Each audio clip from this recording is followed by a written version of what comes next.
So the USA Market Series is hosted by AidKonekt and Konektid International. Our mission is to make it easier to work with USAID by streamlining business development and helping your team design stronger proposals and deliver stronger results to USAID. So we're very proud to host this series. This is now our 23rd episode.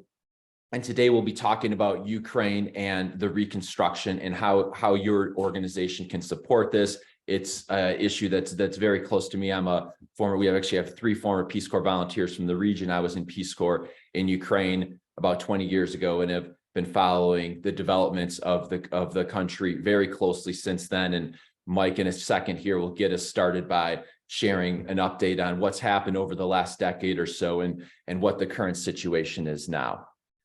But to get started, I'd like to introduce our guests today. First, we have Chuck Pope. Chuck is a former Senior USAID official in Peace Corps Russia. As a Senior USAID contracting officer, he supported previous versions of current initiatives like globalization, private sector engagement, and personally signed the new Partnerships Initiative into force. Chuck served on both COVID task force and was acting deputy assistant administrator and chief of operations in the Global Health Bureau. His final senior leadership assignment at USAID was as senior regional advisor for the Middle East. Chuck is now the CEO of Pope International. Jeff Greco is a senior international consultant, provides strategic advisory services. He's also the president and CEO of the Afghan American Chamber of Commerce. His previous roles include as chief global communications and government affairs at IRD, the assistant administrator for legislative and public affairs at USAID and with state. He is, as I mentioned, an advisory council member at ISOA, and he's also the chair of the Ukraine Working Group for ISOA. At the agency, as a senior advisor, he was a senior advisor on all legislative and global public affairs activities, and he was responsible for all congressional contacts and communications, including annual agency appropriations and authorizations. He managed all agency communications to both foreign and domestic audiences, supervised USAID media public affairs programming worldwide. He also served as the agency's lead congressional and public affairs representative at the global meetings and conferences dealing with USAID's reconstruction operations in Iraq, Afghanistan, Sudan, Liberia, and other nations. Mike Druckman is the director and COP of the International Republican Institute in Ukraine.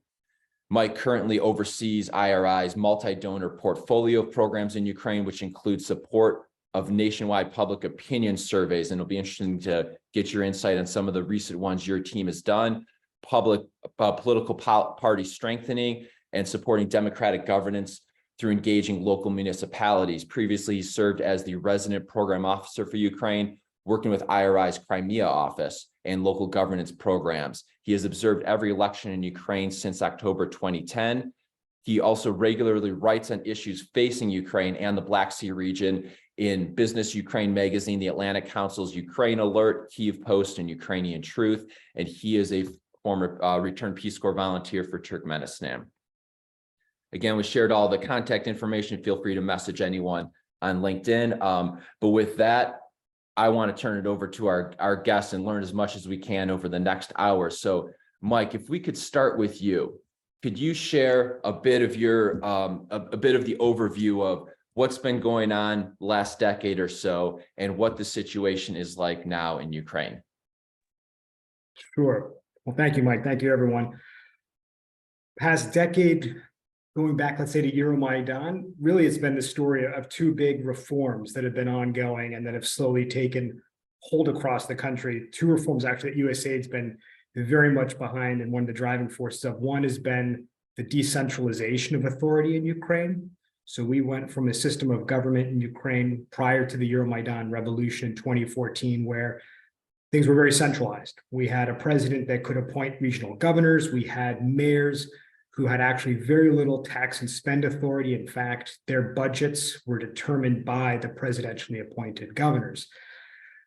Following the Euromaidan revolution, interim government, and then the elections in 2014 and 15 under the Poroshenko administration, we had this very large-scale decentralization reform, which empowered mayors not just to make more decisions, but also that budgetary funds were now kept at the local level rather than being kicked up and then redistributed based on the whims of an appointed official.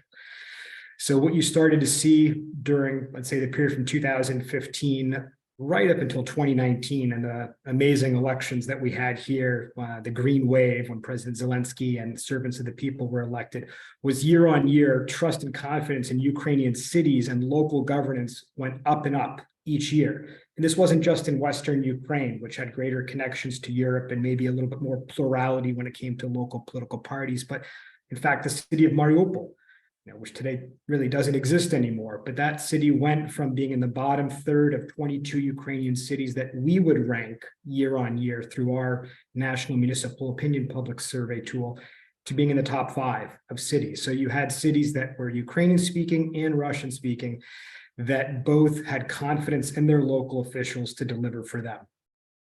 That's number one of the biggest changes. People could feel that they could have an impact through their city council. We had participatory budgeting mechanisms. We had greater decision-making, and governments could rebuild kindergartens, fix that road, get the bridge done. Concurrently with that, you had very comprehensive anti-corruption reform, the introduction of a whole new alphabet soup of acronyms from NABU to NAPC, which has the National Anti-Corruption Bureau, the National Agency for the Prevention of Corruption, Special Anti-Corruption Court. All of these were stood up during that same time frame. Some of the criticism therein, however, is that they are very slow to get going, very slow to prosecute, very slow to be operationalized. But in fact, they were stood up and began the investigatory process, began the process of some criminal proceedings. But I would argue even more importantly, and this is concurrent with that decentralization reform, has been the not just increase in local civil society activity related to anti-corruption, but really top-notch professional anti-corruption experts in Ukraine that I would rank anywhere in Europe amongst the top. And it's this ecosystem of local oversight, local investigatory powers, increase in local media, which goes concurrent with much of this, feeding into these national level institutions. And just recently, I think many of us saw the recent case in the Ministry of Defense where we had an official that was overpaying for eggs. This was actually reported on by a journalist, picked up by local anti-corruption activists. Light was shed on this. Those national agencies went into action. The national government immediately launched investigations. The official was removed. And so while some pointed out this, here's an example of corruption, Ukraine, corruption, they go together. We would say this is an example of the system working. And this is something that we should be very happy about, that media and local civil society and local anti-corruption organizations were given the free rein to investigate this ministry, and the government responded quickly. I think that's something that my other colleagues will get into more, is that the government of Ukraine is very attuned to this issue of corruption. And there is a lot of whiplash in Kyiv right now responding to any of these issues that are ongoing. I would just go back to maybe just current situation, just what's the mood in Ukraine right now, what's happening with reconstruction, because reconstruction is already happening. Things are already happening on the ground. Things are moving. We had the Lugano conference last year, which was maybe a bit more closed than some of us would have liked, but it was a high-level conference to begin this discussion of what's going to happen with Ukraine reconstruction. We'll have a follow-on event in London later this summer as well, following up on this. But what you're seeing is a very powerful consolidated ministry, the Ministry of Recovery, which is really the Ministry of Infrastructure, a number of other ministries, trying to wrap their arms around, prioritizing next steps. In many cases, local cities have already gone ahead and moved the ball forward. So for example, in the city of Mykolaiv in the south, which had its water supply devastated by Russian bombing, Denmark, which has pledged to directly assist that region, is already on the ground. They've signed MOUs with local city officials as well as with the Ministry of Recovery, and they're already on the ground working on recovery of the water supply there. A number of countries have selected different regions, some more symbolically than others. Greece and Mariupol, for example, Ireland and Rivne for no particular reason. But you have countries that have selected certain regions and others that are moving very quickly to actually operationalize those relationships. When it comes to public opinion polling, our survey, our third wartime survey we conducted in February of this year, was very much focused on reconstruction recovery attitudes. So while the government's established this very large ministry, they're hosting a large number of events now, both in Poland, Europe, and elsewhere with these different agencies. Ukrainian people want to see international organizations manage much of the financial aspects of reconstruction. 57% of Ukrainians want to see international organizations or multilaterals handling the finances. 32% want to see citizens involved in some way of managing these resources. Just 19% want to see the central government involved in that. I think this speaks to the experience of the last 7-8 years of decentralization, of citizens feeling that they can play an active role, they know their cities better, and they've seen responsive, localized governance and local solutions. On what should be the priorities for reconstruction, again, we see 54% saying that citizens should decide on those priorities either through some type of polling, focus group, some type of localized research, but 54% say citizens should be responsible. 37% say local city governments should be deciding on those priorities. Just 9% say the central government should decide on reconstruction priorities. We see this especially amplified in Eastern Ukraine. Again, you have cities that have been completely reduced, and the idea of just throwing money into a place like Izium or Kupiansk to put windows in and put doors on abandoned buildings where nobody's going back for the time being, there's no industry. So in terms of the prioritization, and this is a key thing that really needs to be done right at the beginning, getting those quick wins, going local, USAID's whole localization strategy. There are great organizations on the ground already. You have great local governments, fantastic and interesting local mayors that know their cities. And so as strategies for going forward, we would be advocating at IRI and with our partners that capitalize on this decentralization reform and this anti-corruption reform, because the more you go local, the more secure, the more you know what's going on. Those relationships are really critical. And there's a large number of quick win recovery reconstruction projects right now that can be undertaken, particularly in Western Ukraine, particularly looking at where Ukraine is going with the association agreement with the EU, all of those new markets that are going to have to be opened up and expanded upon.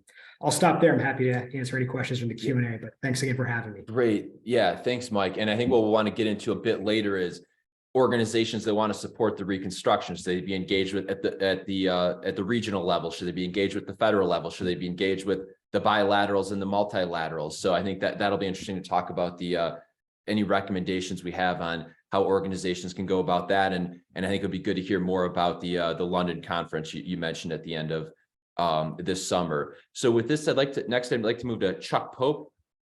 And Chuck, could you talk to us a little bit about within USAID, what's currently going on within USAID for engagement for Ukraine, what's happening on agency operations internally, and then also any recommendations you have, having been a senior official for a long time inside USAID and now running your own advisory consultancy. What are some of those recommendations for any USAID officials who may be listening today? Thanks, Mike. Thanks for having me, and it's great to be joining you all. And thanks everybody for taking time out of your busy schedules to listen to us. And really thanks to Mike Druckman. That was a great overview. And every time he talks and every time Jeff Grieco talks, we'll talk a little bit. I learned something, so that's great. So the good news is, and hats off to USAID, Ukraine. The mission is open. I mean, keep in mind this is a war zone. This is at one point before the special operation, some pundits called the second most powerful military in the world, and a USAID mission is operating in the midst of that invasion. So again, hats off, heroic efforts by USAID staff, implementing partners, and again, it's unprecedented, what's happening. So that's good. The mission is running.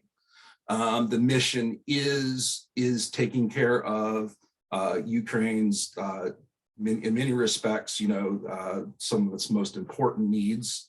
food, water, shelter. USAID helped keep people from freezing to death over the winter as the Russians destroyed Ukraine's or attempted to destroy most of Ukraine's energy infrastructure. So USAID helped keep people from freezing to death, medical care, supporting the government, and just, again, kind of the lifeline critical infrastructure. So again, it's just unprecedented and just really great work. Now, how did USAID do all of this? And so for my intro, you know that I'm a former contracting officer. And most of you all on this webinar know that when USAID talks about a project or a program, what they're really talking about is a grant or a contract or a cooperative agreement. So usually when USAID has issues like Ukraine and some of these other hot spots, they will issue special authorities to plus up the existing awards.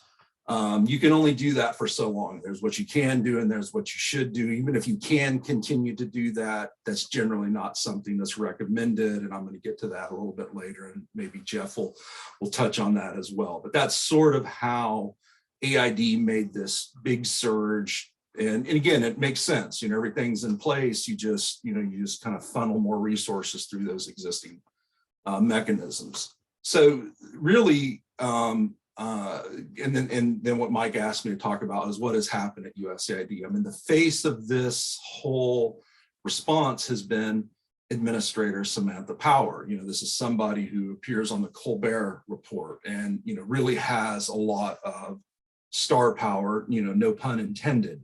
And so she's a very inspirational leader, and clearly, spends a lot of time on countering, what the Russians are doing in Ukraine.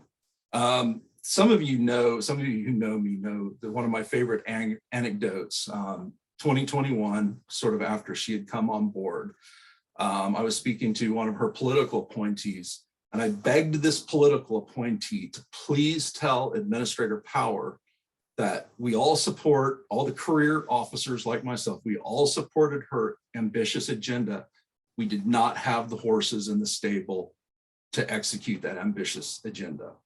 This was before Afghanistan, and this was before Ukraine. What are you hearing about more and more from USAID? And you're probably going to hear, as a prediction, you're going to hear more. Staffing crisis. And let me take it a step further. A staffing crisis in the contracting function. So again, back what I said earlier, these program and projects are basically contracts, grants, cooperative agreements.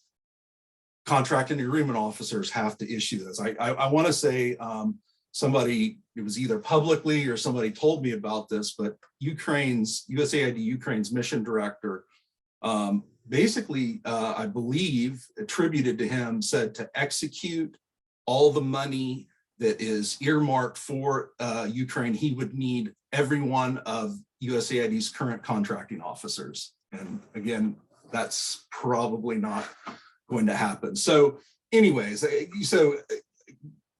there's good news. Like I say, USAID generally steps up to the challenge, and everybody is burning the midnight oil. I don't know if things can continue like they're continuing. I think what Jeff may talk about is the temperature is rising. I handle a lot of frustration from people who want to help in Ukraine, but have no avenue to do that. And so I'm gonna get into my recommendations. Again, I do not want this to be taken as I'm beating up on my former colleagues. No, it's been heroic, but let's find a way to make lives easier. This current administration, when you start talking about reconstruction in Ukraine, they do not want to have it compared to Afghanistan or Iraq. So if you want to get on the bad side of the current administration, talk about doing things in Ukraine like we did them in Iraq and Afghanistan. That will not be well received. But so my recommendations are based on, I actually think that the playbook that USAID should be using for Ukraine and the reconstruction of Ukraine is the COVID-19 response. By most accounts, USAID's approach to the global pandemic was the right approach, and many people were happy. So So one of the first things, AID took early action. And that's kind of like in parallel with what's going on in Ukraine right now. I mean, I think, you know, when Administrator Power knew that this was happening or getting ready to happen, I mean, I think that AID has been taking as much early action as possible. So again, that's very similar to the pandemic. The pandemic, AID also had a seat at the table on coordination. I would say, as now an outsider looking in, it seems like Administrator Power and USAID spending a lot of time on the coordination, which makes sense. I mean, you know, this is not just the United States' job to reconstruct Ukraine. I think that we would argue that, you know, we do not really want to be in the lead role of the reconstructing business. We want to do that in coordination. So I think that USAID is doing a good job with the coordination, but now I get into some of the kind of the core recommendations. We don't know about it. I mean, you know, Jeff will hear things, Mike Druckmann, I'll hear things, but one of the things that USAID did very well during the pandemic was communication, constantly reaching out to industry, having all of these, you know, these meetings, and even if there's not, there was just constant communication with industry. And I think that USAID really needs to move into that, because the temperature is going to get higher and higher as this communication is not happening, or not happening to the degree that it happened during the pandemic. Sub-recommendation of that, you know, Mike Shanley and I worked with Matt Johnson in the Office of Acquisition and Assistant. He is the industry liaison. I mean, that is a communication machine that AID has access to. And I say turn it loose and start communicating with industry, because like I say, people are starting to get really unhappy with not knowing what's going on or not knowing how they can help. The other thing that AID did very, very well during the pandemic was flexibility. And there are many ways that, you know, flexibility comes into play, but just from the mechanism standpoint, to the greatest extent possible, I would recommend that AID start the design process, or maybe they have and we just don't know about it, of IDIQs, continuous application, grants and cooperative agreements.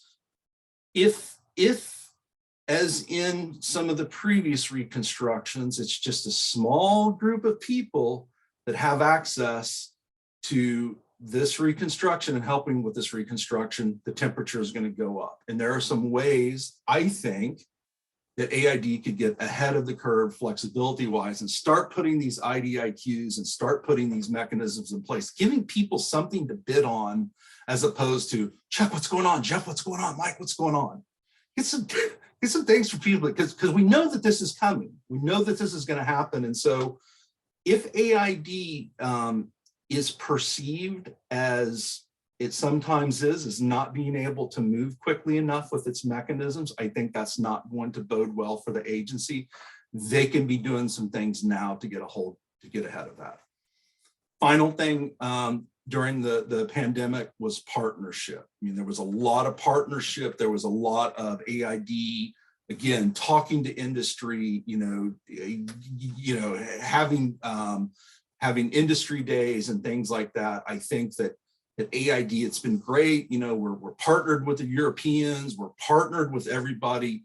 AID needs to be partnering with its current and future implementing partners. I mean, and again, that's how this is all going to be successful. So anyways, again, hats off to everybody who is standing with the Ukrainian people and all the USAID staff and implementing partners that have made this heroic effort. I think that some steps can be taken to make people's lives in the bureaucracy a bit easier. And I look forward to that happening. Over. Thanks a lot, Chuck. Jeff, let's move to you next from that USAID perspective to more being on the work, or the chair of the working group for ISOA for Ukraine. I think you have a broader perspective on the bilaterals and multilaterals, and maybe if you could talk about that broader funding landscape, but also going back to your experience as a former USAID senior official, lessons learned from post-conflict and reconstruction, and maybe touch on some of those challenges or opportunities too facing Ukraine and its partners. Okay, great. Thanks so much, Mike. Let me start with a little bit of a 30,000-foot kind of overview, and then I'll kind of drill down into these funding streams more. You know, our members feel at ISOA that the aperture is still very small for U.S. contractors to be able to enter Ukraine and commence work there. Right now, USAID's focus has been mostly on choosing contractors and grantees, or INGOs, that have previously worked there and done a lot of work with the mission there. That's understandable, especially in the beginning of the conflict. And USG resistance to contractors is related to the Afghanistan and Iraq feelings within this administration, which we understand. That's fine. I think what the mission for USAID, they had to do so much so quickly early on to prevent the collapse of the government of Ukraine, that their move to do massive direct budget support early on, September, October, November, December, and every month since, we continue to do direct budget support, mostly through USAID transfers, but now shifting to a World Bank transfer mechanism that we'll talk about in a few minutes. It kept the Ukraine government alive and functioning. It kept the energy being provided to major cities. It kept health and hospitals and health workers funded. It kept schools and kids getting their education, even if they were in IDP camps around the country. So that early funding, I think, was an important requirement. But USAID transferred $23 billion of direct budget support previous to now our shift to having the World Bank do more of this online through a multi-donor funding vehicle. The accountability and the transparency aspects of our assistance early on, it was more of an afterthought. Now that we've got the money flowing and we're stabilizing, now we got to actually set up greater accountability and transparency programming. We've got these things that we've been funding for a while now, and they seem to be okay, but like Michael said, very slow to kind of move. They can't afford that. The administration has a Congress that is now split, and that is going to be all over how this direct budget support was given. How did we track that it actually got to the organizations and to the people that needed it? So the accountability and transparency didn't come till a little bit after that in the intensive way. And now the IGs of state, DOD, and USAID have set up their own shared, so they're actually jointly staffing audits and investigations on direct budget support programming as we speak. And they have a full JSOP set up to do this and to fund it. And Congress is all over it, as you can imagine now, because so much money has gone in. And we still, that first IG report basically said in January, I think it was January 4th or 8th, something like that, that we don't know where the money went yet because we're still standing up our mission here in Ukraine. But now they can't say that anymore. They now have a mission. And so their next report that came out a few weeks ago actually gave you great detail on all the investigations that are ongoing and the audit trails that are ongoing, but they didn't really give you any results yet. So the next quarterly report, I would expect the Hill will be all over this, and that report should give them more specific information. Now, like Michael said, USAID was very focused in Ukraine on anti-corruption. The administrator has now launched a global anti-corruption policy in the last 30 days. She's launched a new localization strategy in the last maybe 60, 70 days, but she's been talking about it since last year, August. And so now USAID has to be able, I feel totally for what Chuck was talking about, contract officers now need to be able to manage contracting with a localization lens where you don't know whether the prime, a local organization, has the ability to manage to a compliant FAR into the procurement rules of the United States. And will that reporting system be able to get the data that they need to be able to satisfy, but not only Congress, but their own aid contracting officers and IGs. So these are big issues that are now starting to hit. And I feel for that USAID OAA office and what the challenges that they have. Now, USAID, it's obviously they're funding a whole bunch of mission programs in the health sector with the Ministry of Social Policy, Ministry of Health, Ministry of Digital Transformation, Ministry of Energy, because they're doing a lot on the energy side. They're also doing demining, civilian demining. I think it's Tetra Tech that has that agreement and has been implementing. And we're expecting that based on the donor discussions here last week for the World Bank and the IMF spring meetings.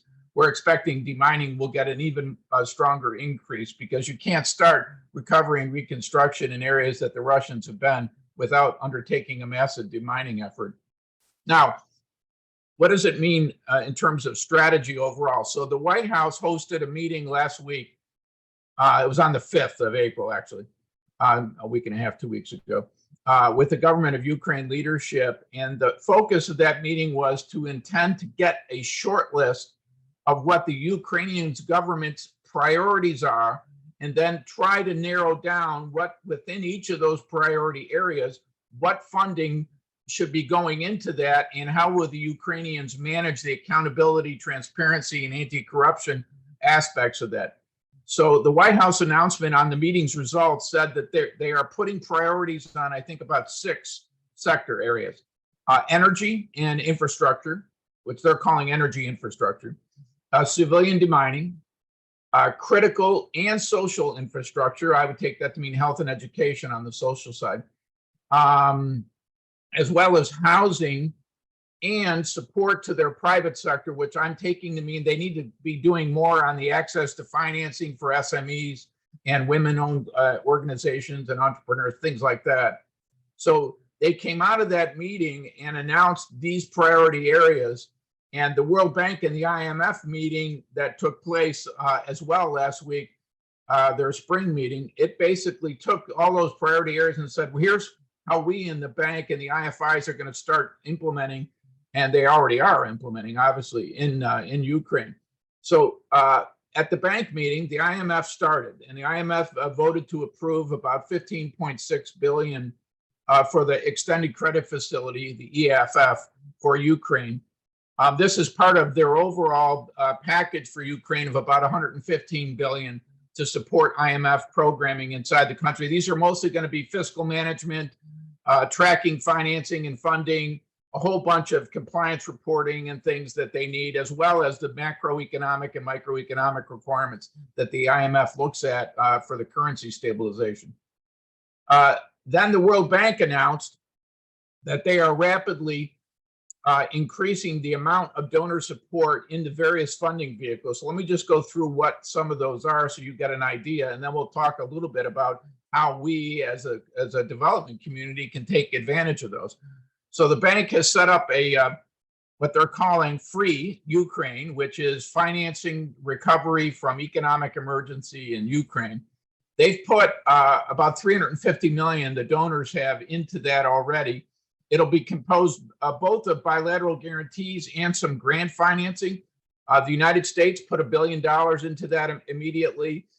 The bilateral guarantees were mostly from Sweden and Netherlands up to this point. But that fund overall should have close to about $1.8 billion in it to start commencement of programming in these areas.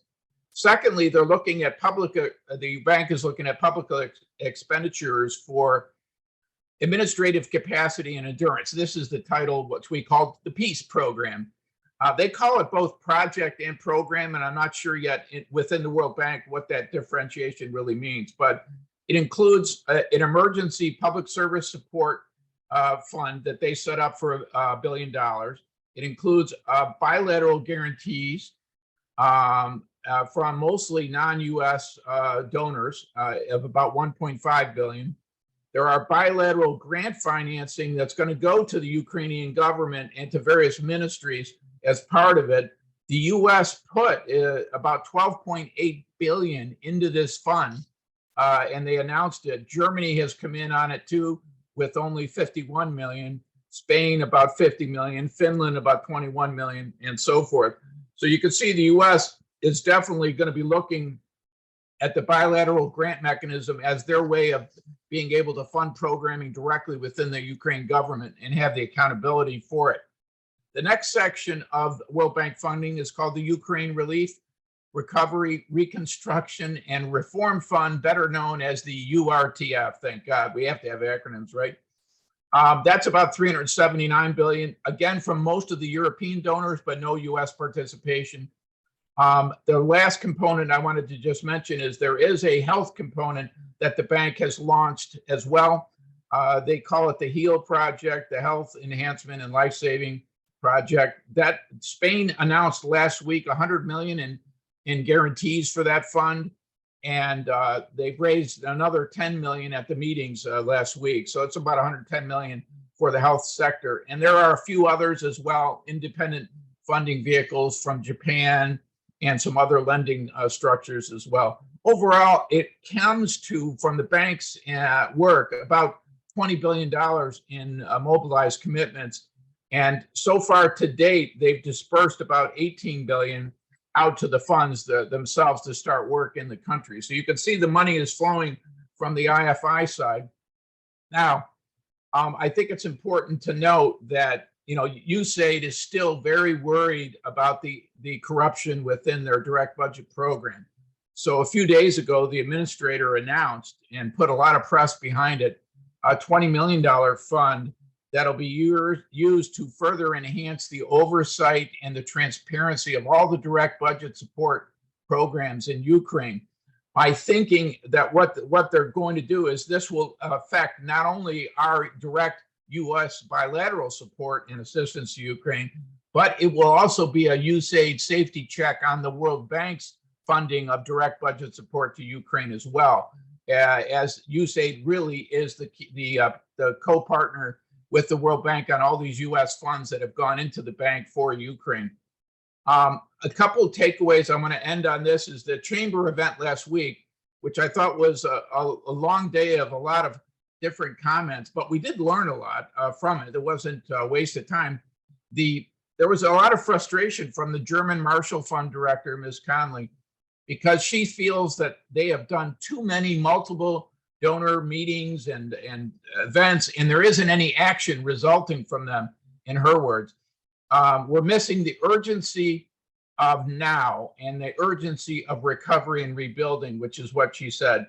I don't want to go to more global meetings, she said. I want results. I think we need to end London, June 21st and 22nd.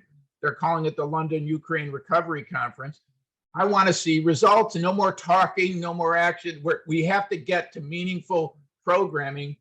And she comes, remember, as the head of the organization that was created because of the U.S. Marshall Fund for Europe. The NSC director, Mr. Pyle, noted in the event at the chamber that we're still building the donor coordination platform with links to each lane of programming that's going to be done, with the identification of the goals and our expectations as donors of what the Ukraine government needs to accomplish, both with timelines, their task orders, and with the funding. So the US is really looking for detail on the platform, and that may be what's taking so long for the Europeans and the Ukrainians to be able to respond to that at the level that the US is expecting. The European Commission did have a member at the chamber event, and he said, Mr. Koopman, and he said, basically, we're already doing reconstruction now. We Europeans are already doing reconstruction. We have 100 people inside Ukraine already started on recovery and reconstruction. And we want to use the Russian frozen assets, by the way, to try to do that. We could talk about that in addition, Mike, if you want. An interesting thing, DFC and their new CEO, Scott Nathan, was there. And Scott said, they have about 800 million of exposure in Ukraine from previous OPIC investments there that are still existing, but they're going to have a robust pipeline of funding and projects for Ukraine in the areas of energy, healthcare, trade finance, small business lending, and private banking system support. Citibank and the private sector speakers, Citibank and Bechtel, Citibank's feeling was the future for Ukraine is technology, but to get them going, it needs to be agriculture now. We need to focus on the DFIs changing the vehicles they use in a conflict environment to be able to do more early on than waiting till till 3 to 5 years down the stream. Bechtel said we need more PPPs, in their view, that unite technical assistance from the MDBs and the DFIs, like DFC, to help catalyze private investment. If that doesn't occur, we're going to be looking at 5 to 10 years to get something going on the private investment side instead of 3 to 5. And I'll end with the Ukraine voice. They had multiple speakers, all who were excellent. Mr. Naeem was the head of the new state restoration and infrastructure development. And he said a lot of really important things. And one of the takeaways I had from it was that we need, as Ukrainians, we need help with the absorptive capacity of these projects.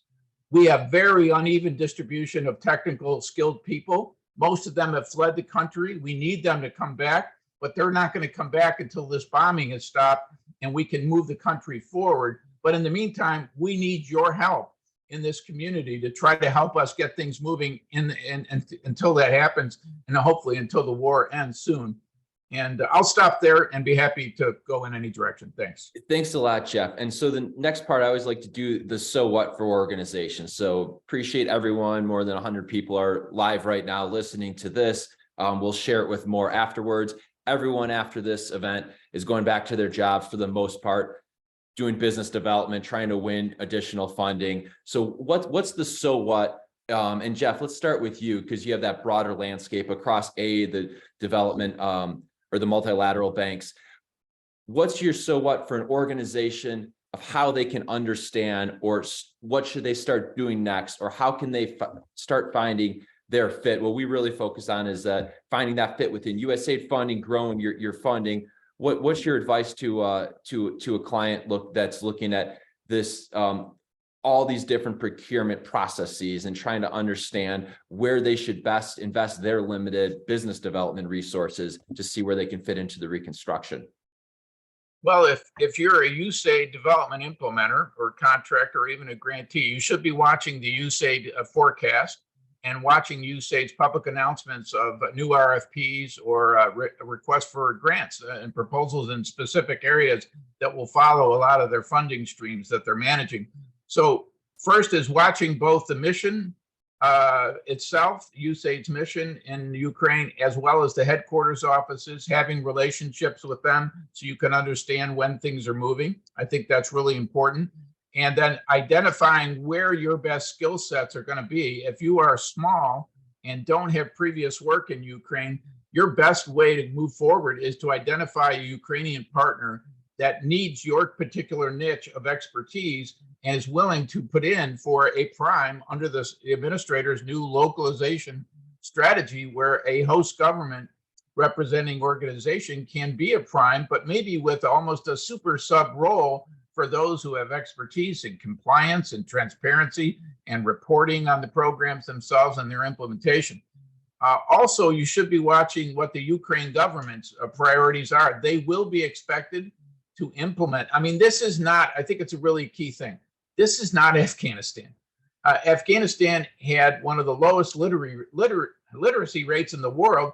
Ukraine is almost a fully developed country at the point that before this war started.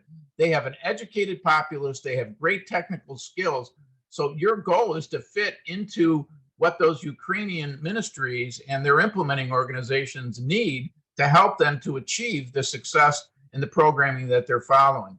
I would definitely attend a lot of virtual events. They're inexpensive at a virtual basis. I just note that ISOA has held 2 major events in Poland on Ukraine.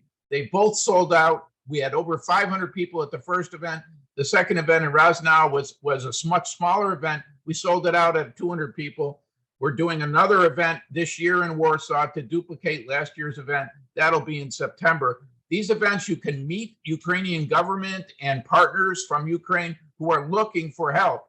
And a lot of companies and NGOs attended that event, and a lot of USAID implementers are attending those events looking for partners on the ground in Ukraine. And I'll stop there. And Jeff, that's it. I just want to say with ISOA, that's just such a great platform that you all are doing. And that's not an event in DC. That's an event on the Ukrainian border. I might just rephrase for any Ukrainian companies, Ukrainian NGOs listening, the business model that you mentioned, Jeff. In some cases, if there's a large USAID procurement, a grant or a contract out there that you want to bid on, and you have that technical expertise to bid on it, but you might be worried about all the USAID compliance questions, the US government regulations that go with it, that could be a case where bringing on a US company that's worked with USAID as a subcontractor to you can really help complement that. So if that's the issue, feel free to message anyone on here, message me. We can talk you through that. So just wanted to kind of rephrase the model you talked about, Jeff. Chuck, I think we'll go to you next. So as we're talking about engaging with USAID officials, engaging with these prime contractors, where would you suggest organizations put their resources? And then how much time should be spent engaging with you? As Jeff mentioned, you can engage with Ukrainian government officials. What's your recommendation to clients on how they can navigate this space? Yeah, I'll be brief because Jeff was spot on, and Mike, what you said. So again, of the 4 people on this, 3 of us basically do this as a living, helping people do business with USAID. So reaching out to any of us, you know, we're all helpful in our own ways, and we're all committed to kind of increasing the tent of partners at USAID. The other, so again, I go back to sort of that frustration. Okay, Chuck, you told me to go look at the business forecast. There's nothing there. And so that kind of goes back to, you know, I would love to live in this world that there's somebody with influence in the administration that is going to be, oh yeah, Chuck's recommendations. They're not even really Chuck's recommendations. What USAID did for the pandemic response. I'm hoping for that, but let's talk about some other avenues. You got to advocate for yourself. And so ISOA is great. I talked to an ISOA member, and they had been wanting to meet with the senior procurement executive at the State Department. Nobody could get that done except ISOA got that set up. So ISOA has a very strong advocacy wing. And again, and there are other associations out there, but you know, you can go to your congressman, you can go to your senator. Why is USAID not communicating? You know, again, like I said, I don't want to throw anybody on the bus, but I strongly believe that USAID, this is in their best interest. They've got to be communicating better with industry. It's much rather, it would be better for somebody to have an aha moment than for there to be some sort of directive or, you know, from Congress or something like that. But that is coming because it's not being done. So whatever way any of you have to sort of get to somebody to get USAID to bring Matt Johnson on board from OAA, AID has the assets to do it, the flexibility. They have the assets. Somebody might need to step on some necks to start issuing RFPs for IDIQs. I mean, again, this is like a whole separate webinar on just how mechanisms could be used now flexibly to start putting these things in place, because we know the work, we all know the work is coming. The great thing about an IDIQ is, yeah, it could be 5 billion or it could be 500 million. That's sort of, that's why these things are so perfect. And then AID also has these flexible arrangements under assistance. So to somehow get to somebody to start getting AID to issue these things. And then again, the partnership. And I love what Jeff was saying. The private sector, you know, if you ask Administrator Power, she's very bullish on private sector engagement. I love private sector engagement. A statistic I'm very proud of is my last role overseas. For every $1 we put in India, somebody else put in 6. And so again, this partnership, and it's somehow using your advocacy roles to get AID to follow these recommendations, which are not Chuck's recommendations. It's what they did previously. And I'll stop. I could go on all day, but I'll stop. And Chuck, I'll just say to Matt Johnson and your team, this platform is yours. Let me know anytime you guys want to have an event on here. We'll host you and let you share your message. As we do often on these events, we have current Senior USAID staff on here to do just that, to share their strategy and to directly communicate to new and established partners. So thanks, Chuck. Mike, going to you, could you share a bit, because you're much more in tune with what's going on in Ukraine, with government officials, and maybe differentiate between the central Kiev government and then the regional governments. What is their perspective you're seeing when an NGO comes to them and talks to them, or what's maybe the mood within Ukraine among Ukrainian government officials towards these international organizations looking to come in there, and towards Ukrainian organizations that are looking to access this funding coming in? And then maybe any suggestions you'd have on organizations either at an ISOA conference or people that are traveling to Kiev on how they can best communicate and engage with Ukraine's government. Well, I think that's just it, Mike. I would say go to Ukraine. I mean, I'm there going every month. We have lots of people on the ground. A lot of folks have gone back. You have a mission that is extremely experienced. I mean, everyone stayed at post. Let's say as soon as they could go back, they went back, and they're all at the end of their whatever that period of time they're supposed to be serving. So they're extremely experienced, having gone through that COVID pandemic and now through the war. So meet with the mission, go there, talk to government officials. There's a whole network of local organizations going back to when we did the USAID Forward program over a decade ago that have been directly funded by USAID, that are on the ground, that know what they're doing, that are highly regarded, that also have their own network and contacts with both national and local government. You have obviously lots of things that are happening in different cities. The city of Lviv, for example, is handling everything from health to energy.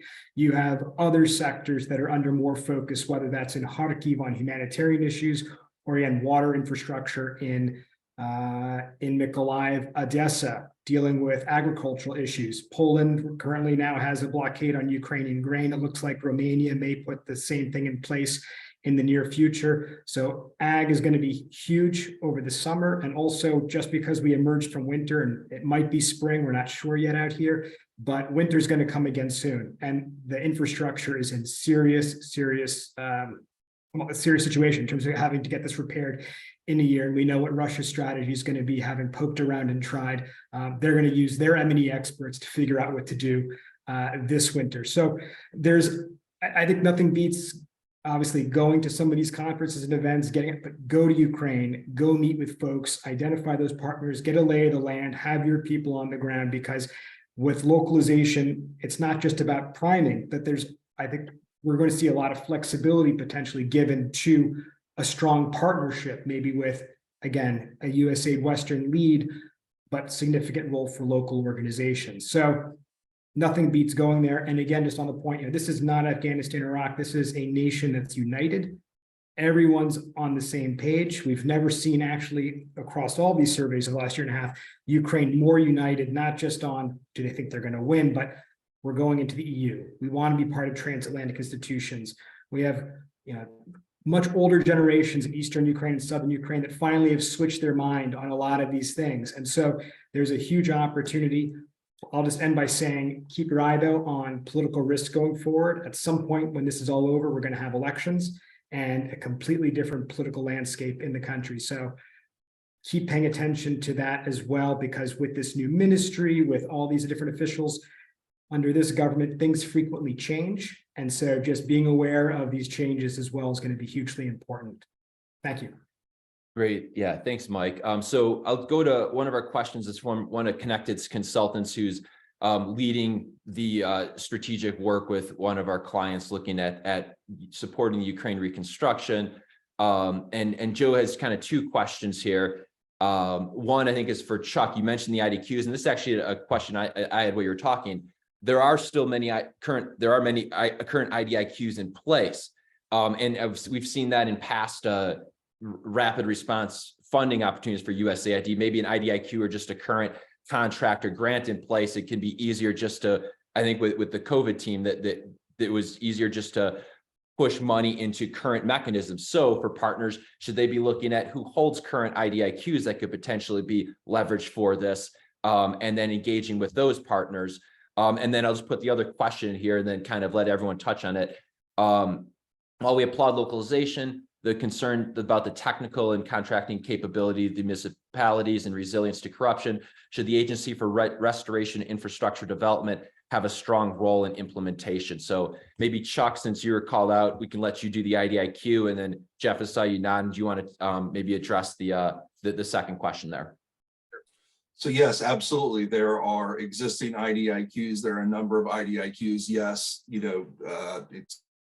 it's pretty easy to find out who those holders are, reach out to them.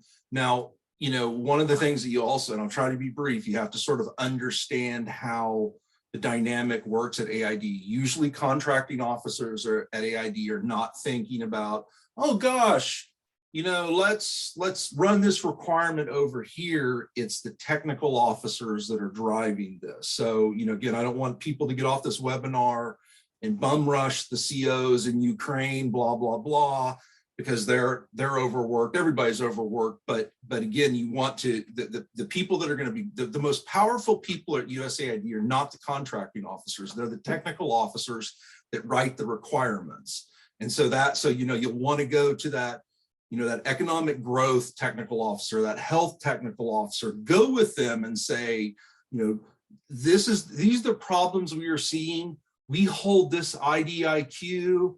Maybe we can help. So again, if you go to a contracting officer with that, they're not even going to respond to your email, most likely. You have your greatest chance with the technical officers that are passionate and that are kind of closer to putting the requirements together. So yes, that's what I would do. You're right, there are IDIQs, and then you just sort of like know how to get an operating unit interested in using them. And I'll pause. Jeff, you want to touch on the second question? Yeah, the agency that you were, the Agency of Restoration and Reconstruction, it's going to have a major role in the program implementation, but it's unclear yet where their strength really is going to be lying. They will need a lot of help, both institutionally, their organization, and in the programming that they're going to be expected to implement or oversee and provide oversight for to their government in the reporting structures that they have to make as a government to the donor community. So yes, I would definitely make contact with the agency, find out what your strengths are before you go in the door, of course, and what you could bring to them. One of the things that I've always recommended, both for Ukrainian companies and businesses and contractors and grantees and US, is it always is smart to take a USAID template. It's called the GDA template, the Global Development Alliance template. It's on the USAID website, usaid.gov/GDA template. Take the 2023 GDA template and fill in that 5-page concept note draft about what you think you can do in Ukraine. Focus your organization around it, because if you do that work early, you're going to have a lot quicker time on the ground figuring out where that best fit is for you. You've already spent the time. And don't forget, you can also submit unsolicited proposals, both at USAID headquarters and to the mission in the field. It doesn't mean they're going to respond to it, but it means that somebody will likely review it. And if they think it has strength in areas that they're deficient in on their implementation side, they'll forward it on to that contracting officer and technical officer that Chuck was talking about to look at. And you never know, you might get a call from them as a result of it. But being able to talk USAID contracting is important. But more importantly now, especially for Ukraine, it's what Ukraine's procurement language is. We have to speak that and be knowledgeable of it and be respectful that it's their country that they have to lead the reconstruction on. Thank you. Yeah, thanks, Jeff. And I think maybe Mike, I'll let you end on, kind of a note for what you're looking at for the future and maybe an optimistic note. I know, having been involved in Ukraine since I was in Peace Corps during the Orange Revolution 20 years ago and following the development of the country, there's so much talent, there's so much capacity in the country. I feel at the long-term outlook of Ukraine very optimistic, and I think it's a privilege to be for any organization to be involved in the reconstruction of the country. But Mike, you're even closer on the ground. Do you want to kind of share any final thoughts on how you're feeling about the future of Ukraine? I mean, you have to be positive. I think that, if we look where we were just over a year ago and look where we are now, right? I mean, it's incredible. We had a really terrible winter that we just went through in Ukraine. We didn't see a second wave of people leaving for Poland, Romania, elsewhere. People stayed put, and you ask them now, what will they do in the event of a renewed Russian offensive?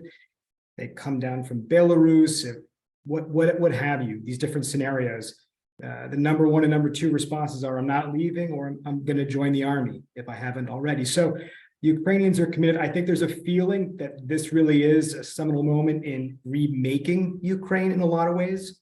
Ukraine's going to look a lot different after this than it did before. And that goes towards specific cities and regions, but also just how the country's remade. And this has been a process we've seen going on at least for the past decade as well. I mean, with the election of President Zelensky, you had an entire generation of young voters, super engaged, full of optimism.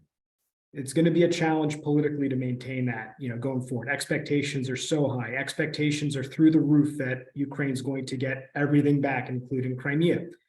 What happens after that? I mean, there's a lot of things that have to be thought through that are just really big things to think about. Restoring local governance to a place like Crimea or places in Donbass that have been occupied for the better part of 8 years. But the fact that you do have so much talent in Ukraine, you have people that are committed, that are doing all of these incredible things everywhere, and they're not going anywhere. This is a great opportunity, and it really is a privilege to be there. And again, as to reiterate what Chuck was saying, hats off to everyone at USAID and all of the other missions that are there working to support. I mean, everyone there's heart's in it, and everyone's doing the best they can under just incredible circumstances. But no, we'll win, and let's look forward to the next chapter. Excellent. Slava Ukraini. So thanks, Mike, Chuck, Jeff, everyone. If anyone has questions on generally with USAID, feel free to message me. We can help streamline the pipeline with the proposal development process. Reach out to Chuck, Mike, and Jeff online. If you have questions about ISOA, feel free to contact Jeff or anyone else on the team there. So thank you all very much. Appreciate your time. We'll send the recording out. Feel free to share